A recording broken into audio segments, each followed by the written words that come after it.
SYS Kayamkulam സോണിന്റെ ആഭിമുഖ്യത്തിൽ ജലമാണ് ജീവൻ ക്യാമ്പയിന് കായംകുളത്ത് തുടക്കമായി. ക്യാമ്പയിന്റെ ഭാഗമായി എല്ലാ അംഗങ്ങളുടെയും വീടുകളിൽ പക്ഷികൾക്കായി തണ്ണീർക്കുടം സ്ഥാപിക്കും.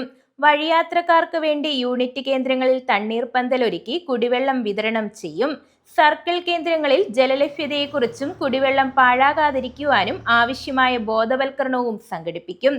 ക്യാമ്പയിന്റെ കായംകുളം സോൺ തല ഉദ്ഘാടനം കായംകുളം മുനിസിപ്പൽ പ്രതിപക്ഷ നേതാവ് കേശുനാഥ് നിർവഹിച്ചു.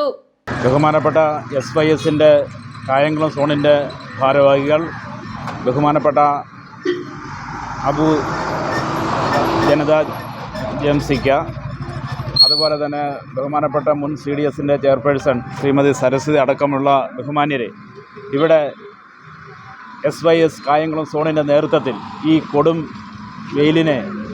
വേനലിനെ അതിജീവിക്കുന്നതിന് വേണ്ടി കായംകുളം സോണിൻ്റെ നേതൃത്വത്തിൽ ഓച്ചിറ മുതൽ കരിയിലക്കുളങ്ങര വരെയും അതുപോലെ തന്നെ കണ്ടല്ലൂർ മുതൽ ഭരണിക്കാവ് പഞ്ചായത്ത് വരെയുമുള്ള 30 യൂണിറ്റുകളുടെ നേതൃത്വത്തിൽ മാർച്ച് മാസം 31 മുതൽ ഏപ്രിൽ 30 വരെയുള്ള ഒരു മാസക്കാലം വലിയ ക്യാമ്പയിനാണ് സംഘടിപ്പിച്ചിരിക്കുന്നത്. കായംകുളം നഗരസഭ അങ്കണത്തിൽ ഇന്നിവിടെ ഉദ്ഘാടനം ചെയ്തതിന് ശേഷം ഈ വരുന്ന 30 ദിവസക്കാലം ഈ കൊടും വേനലിനെ അതിജീവിച്ച് മുന്നോട്ട് പോകുന്നതിന് വേണ്ടി പ്രധാനപ്പെട്ട കേന്ദ്രങ്ങളിൽ, റെയിൽവേ സ്റ്റേഷനുകളിൽ, ബസ് സ്റ്റാൻഡുകളിൽ, സ്കൂളുകളുടെ പരിസരങ്ങളിൽ, എന്തിനേറെ പറയുന്നു പോളിംഗ് ബൂത്തുകളിൽ പോലും ഇത്തരത്തിലുള്ള ക്യാമ്പയിൻ ജലമാണ് ജീവൻ എന്ന ക്യാമ്പയിൻ്റെ ഭാഗമായി തണ്ണീർപന്തൽ ഒരുക്കുകയാണ്.